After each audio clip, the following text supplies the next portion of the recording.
वो कॉलेज की स्टूडेंट थी और वो पढ़ाई करने वैसे ही जैसे रूटीन में स्टूडेंट्स जाती हैं, अपने कॉलेज जाती थी। एक दिन वो लापता हो जाती है। जी हाँ, कहानी उस स्टूडेंट के गुमशुदा होने से शुरू होती है। घर वाले, जैसा होता है कि लड़की जो कॉलेज गई थी वो अचानक कहाँ गायब हो गई। घर वाले खोजना शुरू करते हैं, पुलिस के पास जाते हैं कि उनकी बेटी गायब है।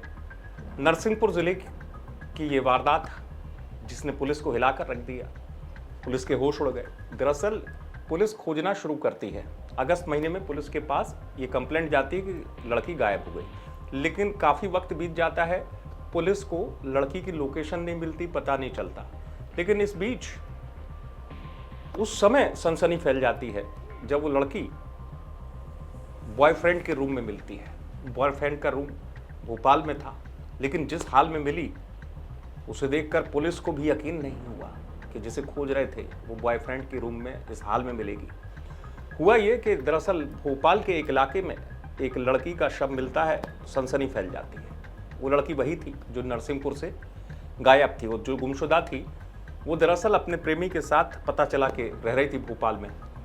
अब जैसा होता है, पुलिस बॉडी को लेकर पहुंचती है। पुलिस ने नरसिंहपुर जाकर बॉडी को सौंपा घर वालों को, लेकिन पूरी जनता जो है, यहाँ पर पब्लिक जो है वो सड़क पर उतर गई, क्योंकि लोगों का गुस्सा इस बात पर था कि जिस लड़की की गुमशुदा होने की रिपोर्ट काफ़ी पहले लिखवाई थी उसे पुलिस ढूंढ नहीं पाई और उस लड़की की लाश मिली। जाहिर सी बात है, लोगों का गुस्सा निकला, सड़क पर लोग उतर गए, पुलिस को घेर लिया। पुलिस समझाने की कोशिश करती रही, क्योंकि इस कहानी में बड़ा खतरनाक मोड़ था। स्टोरी तो प्रेम की थी, इश्क में वो लड़की थी, लेकिन कहानी में खतरनाक मोड़ क्या था, पहले पुलिस से सुनिए। गोटेगांव थाने में 10 अगस्त 2024 को एक बच्ची के होने की रिपोर्ट लिखी गई थी। दुर्भाग्य से उस बच्ची का शव भोपाल में परसों मिला। उसी बात को लेकर उस बच्ची के मृतक बच्ची के परिजन को आक्रोशित थे, जो अपना विरोध प्रदर्शन दिखा रहे थे और जो उस पूरे घटनाचक्र में दोषी कर्मचारी थे या उस पूरे उनके खिलाफ कार्रवाई की बात कर रहे थे। सर, किस तरह की कार्रवाई की गई है, कैसे संतुष्ट किया गया? जो गोटेगांव थाने में गुमशुदा का प्रकरण दर्ज था, उसकी जांच सहायक उप निरीक्षक बघेल द्वारा की जा रही थी और उस जांच में कोई संतोषजनक कार्रवाई नहीं की जाने के कारण पुलिस अधीक्षक महोदय द्वारा उनको उस कार्रवाई से असंतुष्ट होते हुए उनको निलंबित किया। पुलिस अधिकारी बता रहे हैं खुद ही कि पहले रिपोर्ट दर्ज कराई थी और हुआ ये कि लापरवाही ऐसी हुई कि कई पुलिस वाले सस्पेंड हो गए।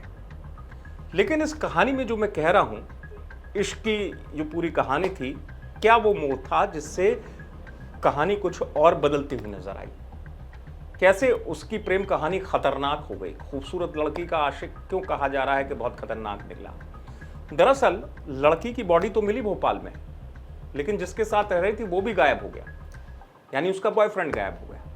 अब सवाल ये, क्या बॉयफ्रेंड ने मारा या किसी और बाहर से आए हुए शख्स ने लड़की को मार दिया और बॉयफ्रेंड गायब हो गया? क्या है कहानी? यही एक ट्विस्ट है। पुलिस इसको अब ये समझने में लगी हुई कि लड़की का मर्डर किया गया है। क्या है ये मामला? क्योंकि कहानी तो पूरी इश्क से जुड़ी है और कहानी में एक तार और जुड़ता है कि लड़की जिसकी मौत हुई है, पता चला कि वो अपने ही क्लोज रिलेटिव मौसिया बुआ को वो मैसेज करती है। मैसेज में कुछ दिन पहले मैसेज आया कि वो जिसके साथ रह रही थी वो बता रही थी कि वो उसके साथ रह के खुश नहीं है और वो उसके साथ रहना नहीं चाहती, यानी बॉयफ्रेंड के साथ। अब सवाल ये है कि पुलिस दावा कर रही है कि इसमें कामयाबी मिलेगा, लेकिन कब खुलासा करेगी ये देखने वाली बात होगी। क्या इस पहेली को पुलिस सुलझाने में कामयाब होगी, ये देखना होगा। नरसिंहपुर से आप तक खबर पहुंचाई अनुज ममार ने। आप देख रहे हैं अभी तक।